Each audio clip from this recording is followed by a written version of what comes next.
without further ado, I'd like to welcome today's presenter, Wang.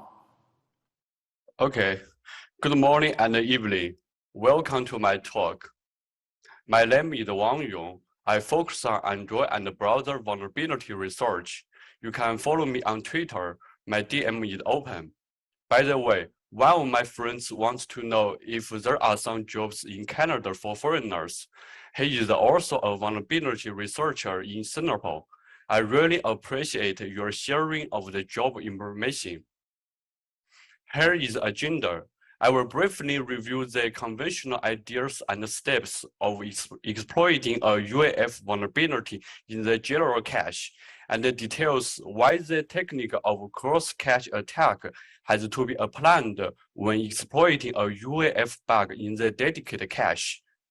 Then I will introduce Ret2page, a new and generic exploitation technique. Specifically, I will review the critical parts of both SLUB and BUDDY allocator, and I will detail the well-known cross-cache attack techniques and discuss why those techniques are time-consuming and less deterministic. And I will also detail the key idea and the conceptual module behind the new exploitation technique. To clearly understand the technique, I will discuss two typical UAF vulnerabilities fixed last year, detail how to exploit those two vulnerabilities respectively. The last part just summarize the talk. In this kernel, there are two main categories of cache, general and dedicated cache. For general cache, just invoke kmalloc and kfree API to allocate and free a heap object. For dedicated cache, the cache is created for a specific type. The cache must be provided when allocating and freeing. As many attack surfaces have been reduced in recent years, fewer bugs can be exploited from the untrusted app context in Android kernel. The second bug in the EPO subsystem and the fourth bug in the TTY driver fixed last year caused little attention, even if the second one was exploited in the wild last year.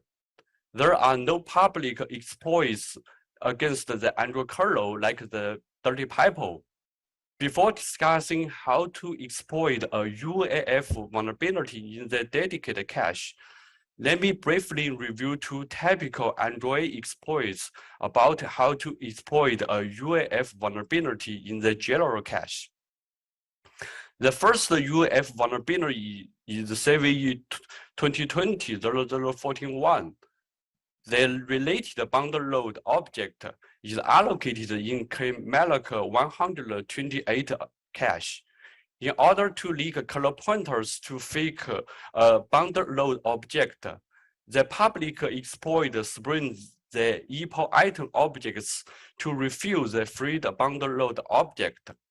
After leaking the kernel address of the bundle load, the exploit uses send message spring technique to obtain the right primitive, then corrupts some fields of the leaked pointers to obtain AARW primitives.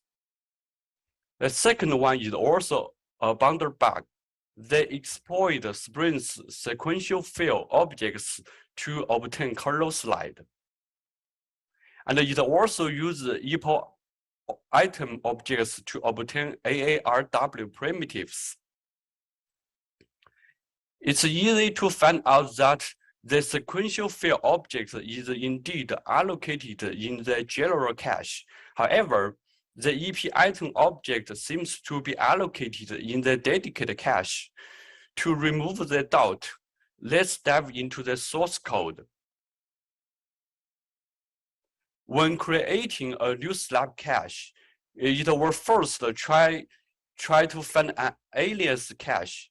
It aims to reduce the memory fragmentation. The SLUB merge config is usually enabled. It's the main switch.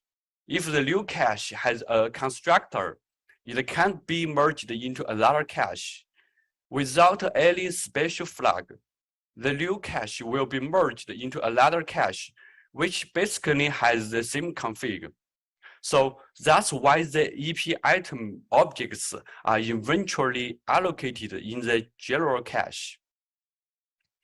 Since changed from Android kernel 4.19, the sequential field has its own cache, and the SLUB account is set. That means both of the two caches will not be merged into the general cache.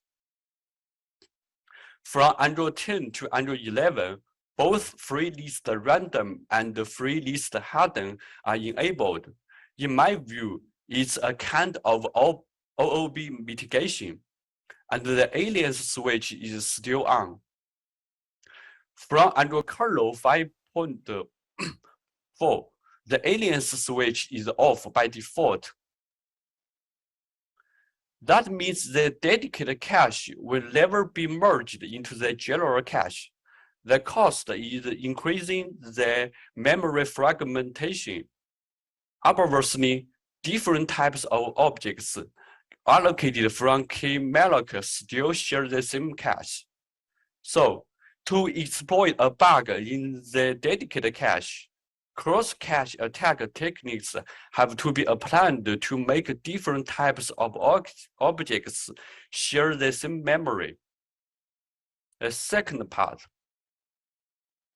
Here is a typical example of how to exploit a UEF bug. The key point is that one of bits is overlapped with the freed object A. So how to refuse the freed object A reliably? To answer this question, let's dive into the SLUB allocator. Here I list some important fields of the key memory cache. Now just focus on the CPU SLUB and the load fields. The CPU cache the key memory cache CPU is allocated per CPU core. Since we can pin a process to a specific CPU core by setting the affinity, we can simply recognize that there is only one CPU core. For Android devices, the non-uniform memory architecture does not be enabled, so there is only one CPU cache load. When allocating an object, it first tries to allocate from the free list. The free list points to a physical page. Here the page frame number is 1100. It's the so-called fast path. When page 1100 is full, page 202000 will be moved into the free list. Now the partial list of key memory cache is empty. Page 13300 in the partial list of key memory cache load will be moved into the free list. After all the pages in the partial list of key memory cache load are full of objects, a new page 1338 will be allocated from the BUDDY allocator. When freeing an object of page 3300 and page 14400 respectively, the two pages will be added to the partial list of key memory cache CPU. The pages are in a so-called freeze state. When the number of freed objects in a partial list of key memory cache CPU is larger than CPU partial, page 2200 and page 1100 will be added to the partial list of key memory cache load, not this key memory, not the kernel cache CPU. When the number of pages in a partial list of key memory cache load is larger than million partial, the empty page 1100 will be freed and reclaimed by the BUDDY allocator. Suppose a user handle is associated with the freed object A. It's possible that A is allocated from page 2200. It doesn't matter. When sprinting object B, it's probably that the freed object A is refilled. The fast path makes it reliable. Things become complicated when the freed object is allocated from the dedicated cache. Here, both A and B have their own cache. So sprinting object B cannot refill the freed object A. Although the freed object A cannot directly be refilled with the other types of objects, it's possible to free the related physical page, and the page can be allocated to other caches. So the freed object A can be refilled by this indirect way. But how to reuse the freed physical page reliably? To answer this question, let's dive into the physical page allocator. This is the classical BUDDY allocator I take from the book. The allocator maintains blocks of free pages, where each block is a power of 2 number of pages. To clearly understand the free page management, I put the 2 allocators together here. The order of the cache is 3. It means that the SLUB page contains 8 physical pages, and the partial list of both key memory cache CPU and the key memory cache load are empty. And the order of component pages 1338 and 5338 is 3. So page 1338 will be allocated when allocating a new object. When page 1338 is full, page 5338 will be allocated. Now, there is no third order component page. When page 5338 is full, the fourth order component page 8100 will be spilled into bodies. Now, we begin to free the objects specifically except the page 8108. Make all other pages partial or empty. And the most important thing is that the number of pages in the partial list of key memory cache load is larger than millipartial. When page 8108 is empty, it will be reclaimed. As the BUDDY page 8100 is still free, the 2/3 order component page will be merged to form a 4th order component page. So that's basically how a SLUB page is handled by those 2 allocators. In fact, there are several zones based on the migration type. Here is the basic idea about cross-cache attack in the Linux kernel. The first step is sprinting the objects. Not only the current SLUB page exhausted, but also all the pages in a partial list must be occupied. The red block represents the vulnerable object. After triggering the UEF bug, all the objects in the current SLUB page are freed. Make the current SLUB page empty. Next, the SLUB page is reclaimed by the BUDDY allocator.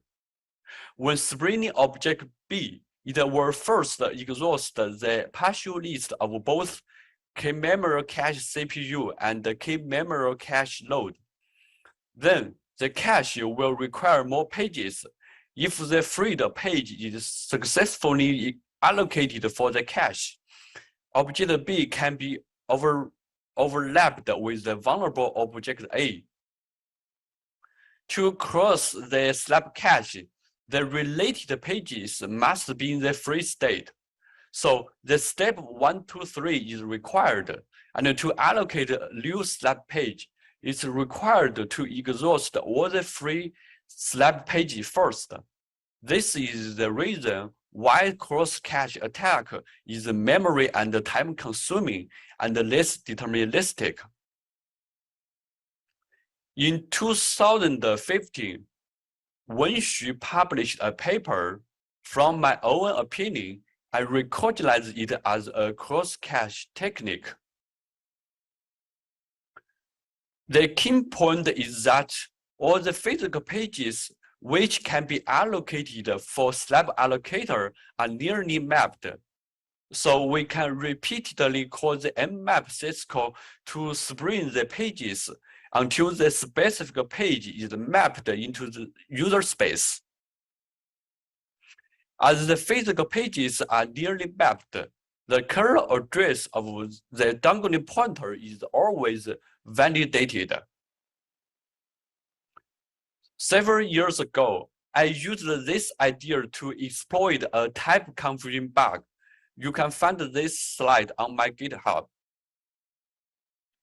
Here is the steps to fill the UAF sockets. The exploit repeatedly calls the mmap syscall until the freed socket returns a fixed time step. Obviously, it's time and memory consuming, but why? Sorry. There are lots of flags to be set when allocating a page.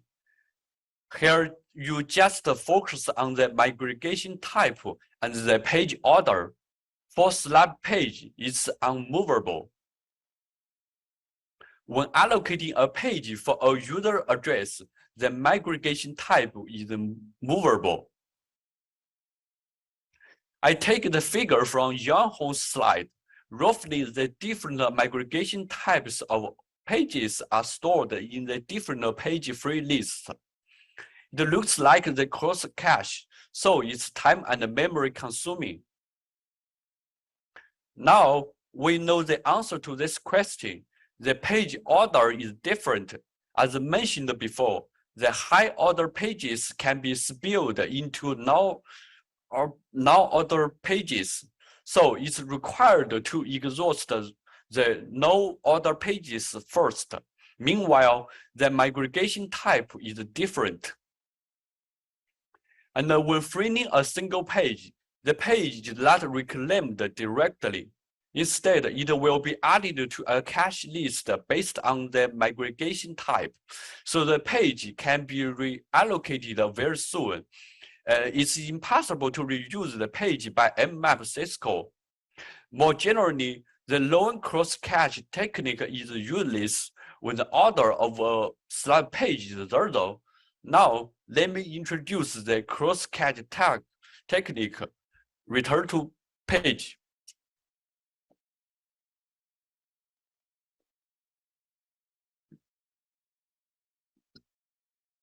The core concept is allocating the same order and the migration type pages, which can be read and written directly or indirectly instead of object X to refill the freed object. The same order and the migration type can significantly increase the possibility of reusing the target SLUB page, and the content of the freed object can be leaked and modified by reading and writing the pages.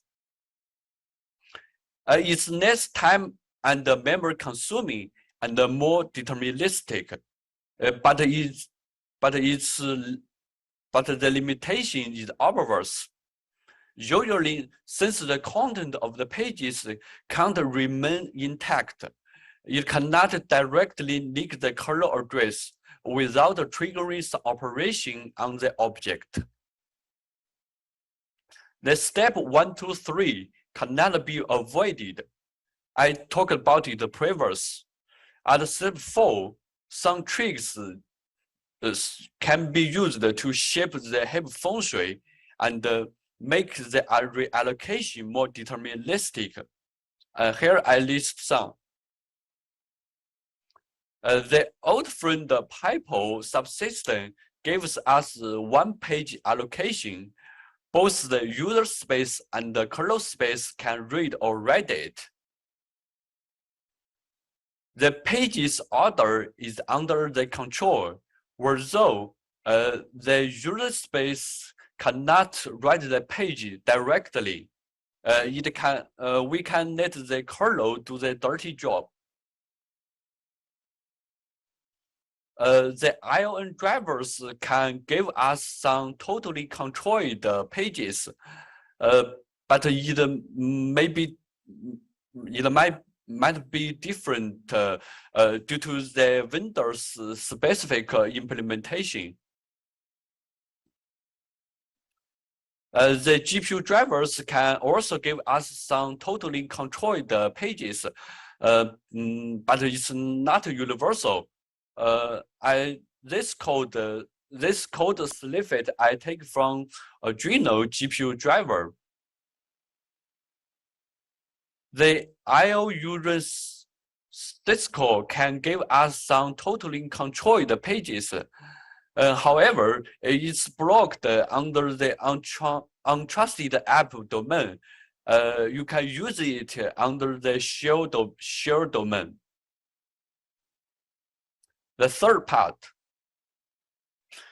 to clearly understand the return to page exploitation technique, I will detail how to exploit those two highlighted vulnerabilities fixed last year.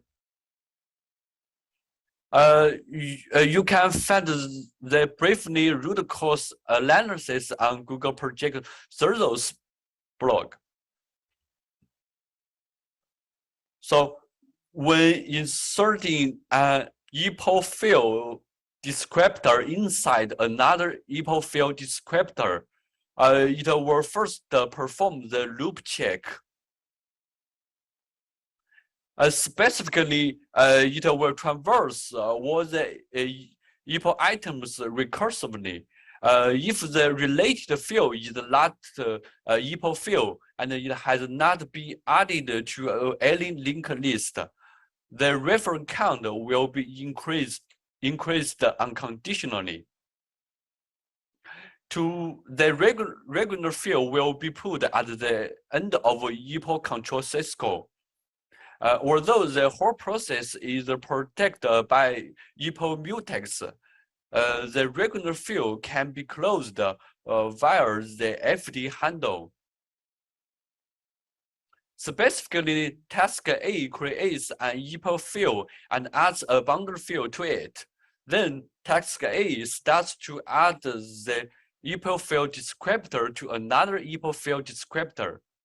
During the loop check, if the boundary field is submitted to free before increasing the reference count, the boundary field can be submitted to free again. If you are interested in how to control the thread interleaving, just check out this slide. Before triggering the bug, we should shape the cache and make sure that the number of the freed objects is larger than CPU partial, and the number of pages in the partial list of key memory cache load is larger than mini partial. Then trigger the bug and refuse the freed fields. The target field will be freed when clearing the target field linked list. We can close all the other field descriptors to make the SLUB page back to BUDDY allocator. Now, there is a handle related to the freed field, but we don't know which one is. Since the page is shaded between user space and kernel space, SMAP or PAM mitigation is naturally bypassed. As discussed previously, the content of the page is usually reset. No kernel pointers can be leaked directly. So, how to bypass KASLR mitigation? Recall that the pending fields are opened with write-only mode. So, we can set the freed fields mode as read-only. Then, repeatedly call the splice syscall to check whether the FDE is a target descriptor. If no, it just returns the band descriptor error. Since both in and out fields are not pipe fields, the doSplice function just returns the invalid value error. So based on the different error codes, the target handle can be figured out. Since no kernel pointers can be leaked directly, we have to find a way to bypass KASLR mitigation. For Android devices, the kernel slide is 2 MB aligned and cannot extend across 1 GB alignment boundary. The limitation is derived from ARMv8 MMU hardware. And the most important thing is that there are only 16 bits for randomization. So it's possible to guess the kernel slide in a short time. But how to guess without kernel crash? Since the field has no valid field operation, it's easy to panic the kernel due to non-pointer dereference or invalid kernel address. It's similar to finding the user handle. It just requires setting the parameters carefully. Here, the FDE must be long-zero value. When the kernel slide is wrong, the FDE will not be recognized as a pipe field, so it returns the invalid value error. When the kernel slide is right, it will return a pipe error because the off-in is not zero. Now we can fake any type of field, and the page is under our control. It's easy to obtain AARW primitives. I will talk about it later. This bug was first disclosed to this kernel by Yong, but also found by me before it was fixed. The vulnerability was finally leaked on Android Security Bulletin in May last year. Although Yong details how to exploit against the Debian kernel, the exploit code cannot work on any Android devices directly due to the different kernel config. I successfully routed the Pixel 2.5 and other Android 11 flagship devices at that time. From Yong's post, the object is allocated in the general cache. But it's not such simple in Android kernel branches. For kernel 4.4, indeed, the PID object is allocated in the general cache. However, for kernel 4.19, it's not. As discussed previously, a cache with SLUB account cannot be merged into the general cache. So basically, for the old kernel like 4.4, the object is allocated in the general cache. And for the upstream kernel branch, the object is allocated in the dedicated cache. Here, I just focus on the upstream kernel branch. When I reviewed this IO control handler, I found the code is likely BUDDY. Look at the red circle. The code releases the old PID object of real TTY object and assign a new one to it. However, it uses the spring lock of TTY object, not the spring lock of real TTY object. When sending a command to the master driver, the TTY object represents the master endpoint, and the real TTY object represents the slave endpoint. But when sending a command to the slave driver, both of the objects represent the slave endpoint. So when sending commands to the different drivers concurrently, one thread put the PID A, and then the context switch happens. Another thread can also put the PID A. A's reference count is decreased twice. If A's reference count becomes 0, A will be destroyed. So there are 3 different types of hash list in PID object. The PI link array of the task struct object is used to attach to the PID object. A PID object is allocated when creating a thread or a process. For a new process, all the types of PID objects are attached. For a new thread, only the PID type PID is attached. Another thing should be pay attention to is that the page's order is 0. The heap function is very similar to the previous exploit. As the single page will be reallocated soon, using the pipe page function can significantly improve the successful rate. Now we have the same question. The answer is almost same. As the page is under our control, we can set the pointer of page H list head to 0. And we can fork a new process and attach it to the thread object. The task struct address can be leaked by reading the page. Look at the red circle. If the namespace is equal, the NR value will be returned.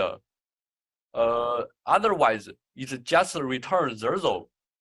And the PID namespace is not enabled on Android kernel branch.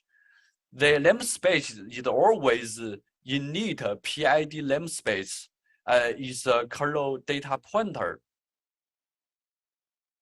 As the page is under our control, we can set the first pointer to address X.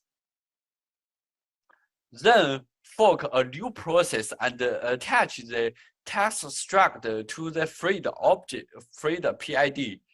Now it points to the task struct. Let's change the PGID of the newly spawned process. It will point back to the page. That means we can overwrite and redirect a pointer of any object to the controlled page. And the task struct of one page leaked, we can redirect some pointers. Here I choose the fields struct because the FD table is stored in it. And the mask FDs can be read from the process status. After redirecting the field struct pointer to the page, the FD table pointer is controlled. So we can use it to point to anywhere and read 4 bytes each time by reading the status. Basically, it's the AAR ability. Now, we can also fake any fields. We can craft a field metadata in the page. Here I fake a pipe field by controlling the page of a pipe buffer. Basically, the AARW primitive is obtained. So here's the demo. 5 minutes, Mr. Wang, 5 minutes.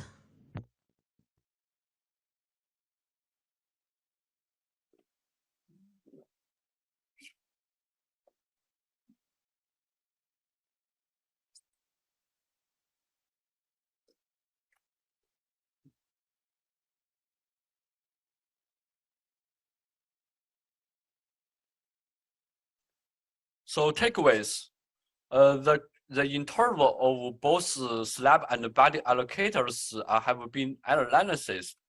Ret2page, a new and generic exploitation technique has been detailed.